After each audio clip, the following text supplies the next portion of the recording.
Ayollik gormonini oshiruvchi yana bir упражнение mashqlar. Bu ayollar obruch aylantirishadi. Obruch tavsiya qilmayman. Obruchdan mutlaqo foyda yo'q. Uni samostoятельно o'zingizlar qilishingiz kerak.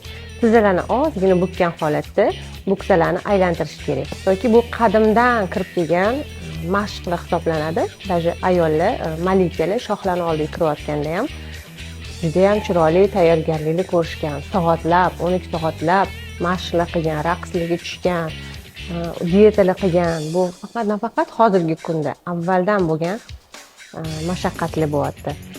Va obruchni nimaga mumkin emas deyapman? Obruchni har xillari bor-da. Misol uchun, matkapushenniy ayollarga ozgina nagruzka beradi. Obruchda sal jo'stkroq, kengroq harakat qilish kerak bo'ladi.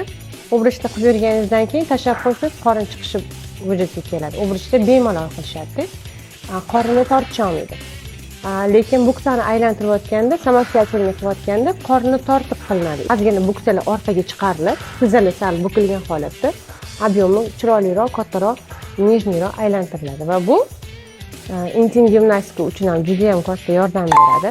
Ayollik libidonni oshirishga yordam beradi va sizga ayollik gormonini chiroyli qilib oshirishga yordam beradi va siz terlisiz. Ayol kishini o'zini tug'ma kollageni bor tanasida. Ana o'sha kollagen ishlab chiqarishni boshlaydi. Ayollarni tug'ma ifori bo'ladi. Ana o'sha o'zini terlaganida haqiqatdan raqs tushib, o'ynab, harakat qilib terlaganida o'zini tabiiy xuddi chaqaloqcha ifori bo'ladi. Ana o'shaqa go'zal iforini chiqara oladi o'zini. Shuning uchun men obruchni umuman tavsiya qilmayman. Bitta muzika qo'yib qo'yasizlar. Uy sharoitidagi ayollarimizga oynaga qarab ozgina harakat qilinglar. Je bo'lmasa tushunmasanglar onlayn darslarga qatnashganingizda o'rgatamiz. Bo'lmasa bu haqida yana keyingi videolarimizda batafsil ko'rsatib o'tamiz. Lekin homilador ayollarga mumkin emas. Homilador ayollarda noto'g'ri harakat bo'lsa, bola chayqalishi mumkin. Lekin tug'ruqdan keyin 40 kunlik chilladan keyin bemalol bularni bajarsanglar, yana ham tiklanishinglar oson bo'ladi.